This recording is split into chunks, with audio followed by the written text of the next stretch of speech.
इब्न माजा शरीफ की हदीस पाक है। इरशाद फरमाया ला तज़ालु हाज़िहिल उम्मतु बिखैरिन मा अज़्ज़मु हाज़िहिल हुरमा, जब तक ये उम्मत काबा मुअज़्ज़मा की इस तरह ताज़ीम करती रहेगी जैसा ताज़ीम करने का हक है, तो कहा कि खैर बरकत से रहेगी, फिर खैर बरकत से रहेगी, और जब ये मामूल तर्क कर देगी तो फिर तबाही और बर्बादी की तरफ जाएगी। तो काबा की ताजीम भी है। अच्छा, ये ताजीम का जो ताल्लुक है ना इशफाक भाई, ये देखें अगर हम थोड़ा गौर करें, ये सिर्फ वहां नहीं है कि जो मस्जिद हराम में पहुंचा है, ठीक है, आज हम यहाँ बैठे हुए हैं, अगर हमें आराम करना है तो क्या काबा शरीफ की तरफ पाँव करके आराम करेंगे क्या? नहीं। यानी उसका अदब ताजीम ये है कि हमने काबे की तरफ पाँव नहीं कर रहे, और ये मुसलमानों में है अल्हम्दुलिल्लाह। बल्कि यहाँ नाजरीन से कहूंगा बिलखुसूस बच्चों के हवाले से, अगर इस तरह की गफलत होती है कि माँ ने जैसा चाह जिस तरह चाह लिटा दिया कि बच्चा है बस हो जाए, इधर पाँव कर लिया उधर पाँव, तो इसमें भी ख्याल रखना है कि काबातुल्लाह की ये ताजीम, ये अदब हमारे पेश खाने काबा में नहीं, कहीं भी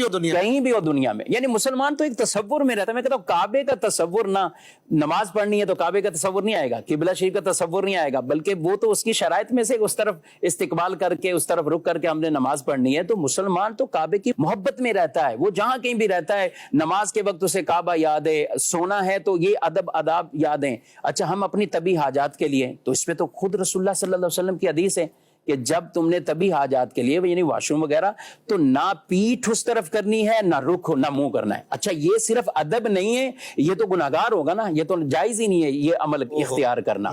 यानी एक वो चीजें कि जो आदाब के जुमरे में आती हैं कि जिसके ऊपर वो गुनाह का हुक्म ना लगे, लेकिन फिर भी अदब है कि उस पर अमल बेहतर है वो करे। लेकिन एक अदब और एक हक वो है कि गुनाहगार भी हो जाएगा, वो गुनाहगार भी हो जाएगा। अच्छा, काबा मुअज़्ज़मा की तरफ, किबले शरीफ की तरफ थूकना, नबी पाक अलैहिस्सलाम ने कितनी नाराजगी का इजहार किया इसके ऊपर। बल्कि एक शख्स की इमामत से माजूल इसलिए कर दिया कि काबे की तरफ थूक दिया था उसने। अब जो पान खाने वाले और जो नॉर्मल, जिनको इस वक्त तो वो सिर्फ समत देखते हैं या जगह देखी कि कहाँ थूकना है, समत तो बाद वो काबा की तरफ है या किस तरफ ही है। अब हर वक्त कैसे पता रहे कि काबा किस तरफ है? मैं यही कह रहा हूँ, देखो मुसलमानों को सिखाई काबे की इतनी मोहब्बत है, इतनी मोहब्बत से कहे। आप अमीर अहले सुन्नत को देखते हैं कि बैठने में कितना ख्याल फरमाते हैं काबा शरीफ की तरफ, किबला रू बैठना, आपके मशवरे, आपके यहाँ 5-7 अफराद भी आए लेकिन आपकी जो नशिस्त होती है तो बिल्कुल वाज़े तौर पर कि ये किबला रू। हाँ, जहाँ हुक्म है शरीयत का कि जब खतीब ने खुतबा देना है या वाज करना है, ये चीजें करनी है, तो अब लोग काबा शरीफ की तरफ रुख करते हैं, तो खतीब की पीठ वो उस तरफ होती है और रुख उनका लोगों की तरफ होता है, और सुन्नत यही नबी पाक सल्लल्लाहु अलैहि वसल्लम की, तो वहाँ ये कर। लेकिन आम बैठने में, उठने में, चलने फिरने में तो हमें कई जगहों पे ये आदत, माशाअल्लाह।